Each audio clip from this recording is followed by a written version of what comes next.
A healthy human body responds to a brisk walk by immediately flooding the bloodstream with cortisol, effectively opening up the metabolic throttle to meet the sudden demand for energy. But when that biological supply chain is fundamentally broken, the standard medical advice to just go for a walk becomes a dangerous game of biochemical roulette. We are examining an article from My Adrenal Life that proposes a counterintuitive solution for this exact problem: Tai Chi walking. It is a targeted movement therapy designed specifically for individuals navigating the profound energy and stress regulation challenges of adrenal insufficiency. The core issue with adrenal insufficiency is that the body has lost its internal shock absorbers. When a healthy person encounters physical stress, even something as mild as climbing a flight of stairs or carrying groceries, their adrenal glands, which sit just above the kidneys, release cortisol and adrenaline. This response stabilizes blood pressure, mobilizes glucose for immediate fuel, and manages inflammation. For someone with adrenal insufficiency, that automatic response is either severely blunted or entirely absent. The medical understanding of this condition has a rather grim history. Thomas Addison first identified what we now call primary adrenal insufficiency, or Addison's disease, in 1855. At that time, it was universally fatal. Today, synthetic steroid replacements keep patients alive, but survival is a completely different metric than actual functional well-being. The standard treatment model relies on taking static doses of hydrocortisone pills throughout the day. That static dosing is the crux of the exercise intolerance problem. A healthy adrenal system is dynamic. It releases cortisol in a continuous, responsive pulse, ramping up production the second you begin to exert yourself and tapering off when you rest. A pill swallowed at 8 in the morning cannot predict that you will decide to jog at 10. When a patient with adrenal insufficiency attempts traditional cardiovascular exercise, they are spending hormonal currency they do not have. This often leads to a severe physiological crash, characterized by plummeting blood pressure, profound muscle weakness, and a state of exhaustion that can take days to resolve. This creates a vicious psychological cycle. The article points out that many people with this condition start avoiding movement altogether. It is not a lack of motivation. It is a learned protective behavior because they can no longer trust how their body will react to physical exertion. The unpredictability is paralyzing. That fear is entirely rational. In clinical terms, we divide the condition into primary, secondary, and tertiary insufficiency, along with steroid-induced variants. Primary involves the destruction of the adrenal cortex itself, often from an autoimmune attack, which means these patients also lack aldosterone, the hormone responsible for retaining salt and maintaining blood pressure.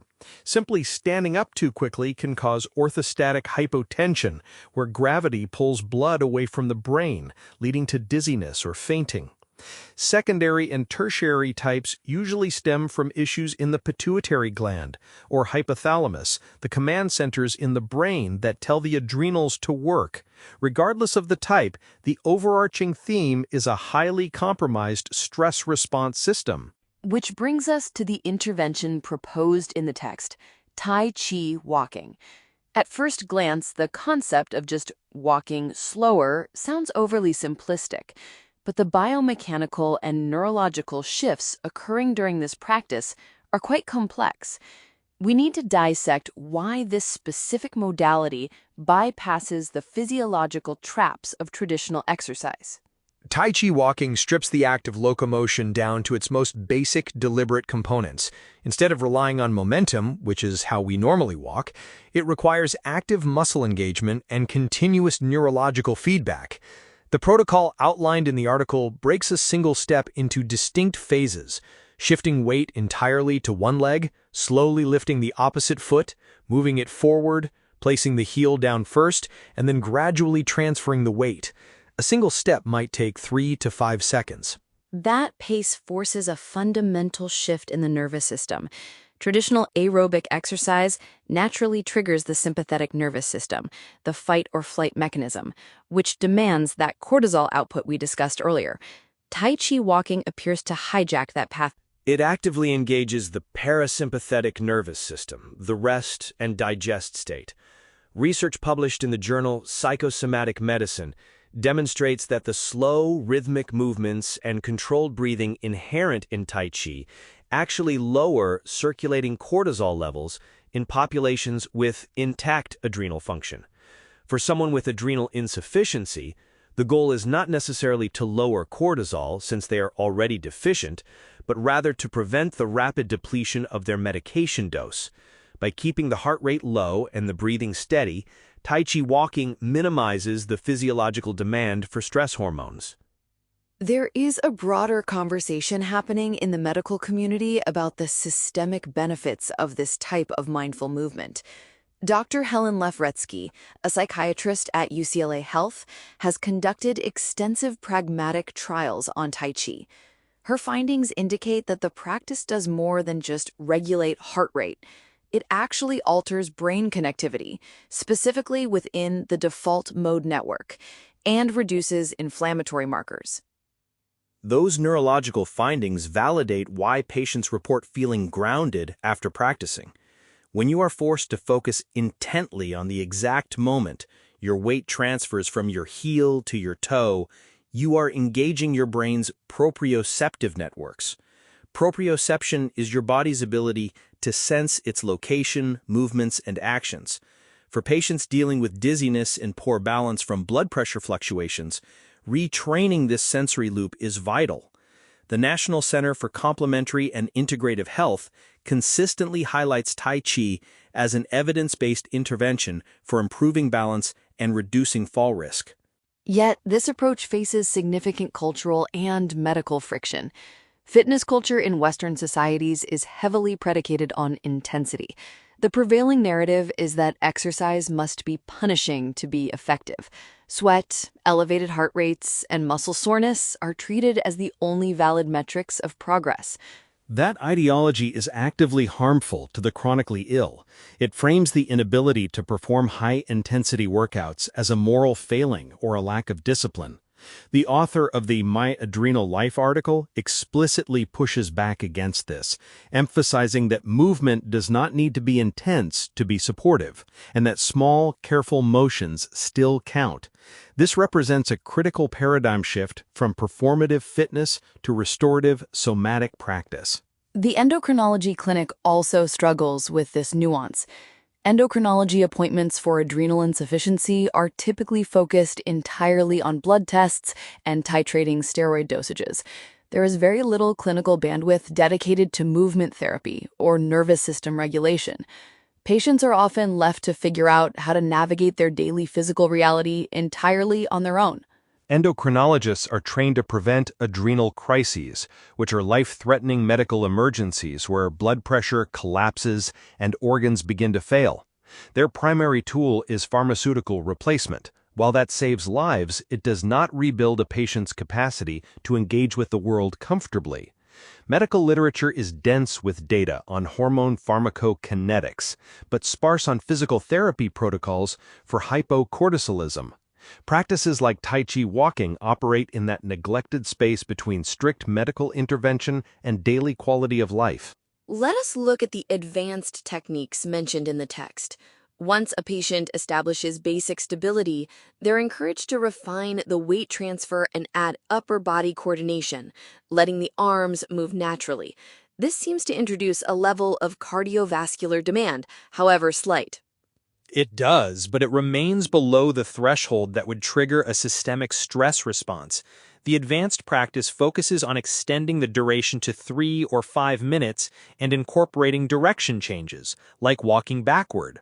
Walking backward requires entirely different neuromuscular firing patterns. It challenges the brain to map spatial awareness without visual cues in the direction of travel.